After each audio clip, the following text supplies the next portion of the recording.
Okay, guys, we're going to do drip rates now.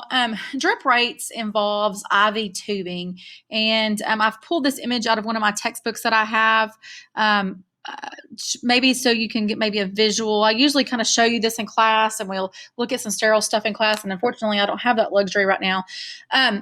So when we talk about drip factors, drop factors, drip rates, that sort of thing, we're talking about IVs again, and we're going to look at some different types of tubing. So the tubing that's hooked up to the IV bags and it's essentially hooked up to the IV that's going into the individual patient, there are different sizes. Now, if you'll notice here under this workplace wisdom, it says always assume 60 drops per mil. That is what you will assume when you're working problems unless it tells you otherwise. So that is the most common IV set that they use in hospital settings, home health settings. Sometimes, though, for whatever reason, it may be a consistency in the IV if it's really thick or whatnot, or if it's a pediatric patient, they may use different IV tubing. So here's what I wanted to kind of give you a visual so you can kind of see what that means by drops. If you'll look here, we have 4 drops, and they're all 1 milliliter. So they're all the same size. It's all 1 milliliter of solution. Depending on the tubing, and I don't know if you've ever seen an IV in a hospital, it'll kind of drip. You'll see it dropping into the little tube before it goes down into the tubing. This is what those drops are. So when you look at a 10 drop per mil IV set, your drops are going to be really big because in that 1 milliliter, it's going to be 10 large drops, and then so on and so forth with each one. So your most common one here, your 60 drops per mil, your drops are really, really small, but you still are getting 1 milliliter with a 60 drops. So maybe I'm hoping this will kind of help clear up kind of what we're doing over the next few problems. It's very, very simple work. There is a formula to memorize. I think it's a very easy formula to memorize, though. I'm going to give that to you, and we'll work a couple before I move on. I'm having some issues with storage, so I'm having to post onto my YouTube channel. I'll post the links to that. I was able to get one video to upload before it told me I was at my storage for the week on my files. So bear with me as I work through these problems that I've never experienced before. Please let me know if you need help. Okay, so our first drip rate problem, we've got a prescription for Clafuron, 500 milligram per 50 ml bag. We're going to use, it's going to run over 60 minutes. It wants to know what is the flow rate in drops per minute. Okay, here's the formula that you use for that. It is milliliters divided by hours times drops over how many drops per mil. So this would be the tubing that you would use here. So if it doesn't tell us tubing like it didn't here, we're going to always assume that we're going to use 60 drops per milliliter. Okay. And then we multiply that times, and this doesn't ever change. In 1 hour, there's 60 minutes. So that's the formula for these drip rates. So at this point, I just need to fill it in. I want total milliliters. I found out here's 50. So 50 milliliters, how many hours is it going to run? Well, it's running for 60 minutes, and I have to convert that to hours. I know that 60 minutes is 1 hour. And then I'm going to assume my 60 drops per mil because it doesn't tell me otherwise.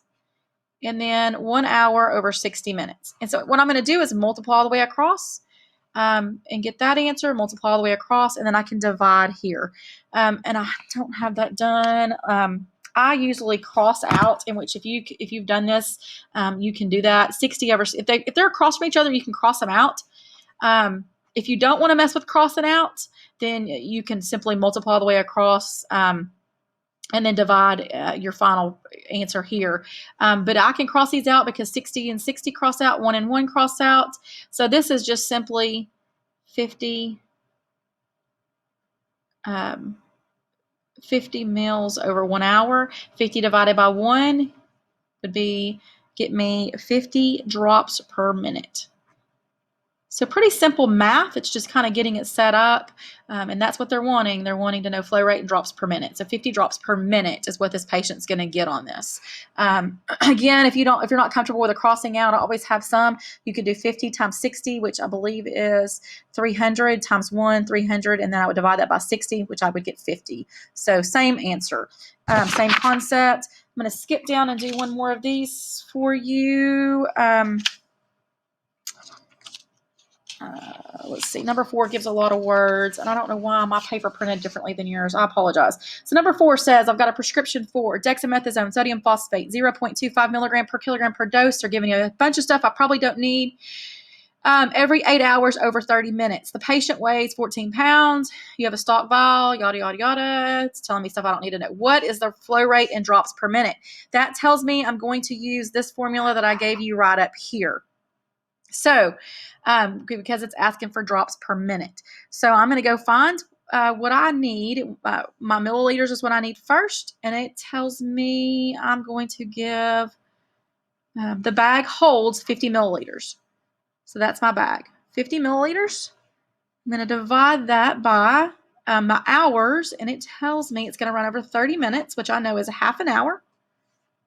So 50 mils divided by half an hour. It doesn't tell me, and it does tell me. IV administration set delivers 30 drops per meal.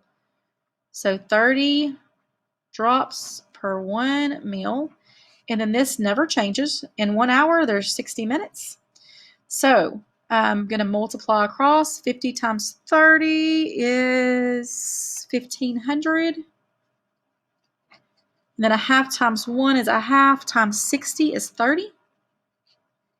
1,500 divided by 30 gets me 50 drops per minute. Just happens to be the same answer as the last one. That doesn't always happen. But there's your answer for that problem.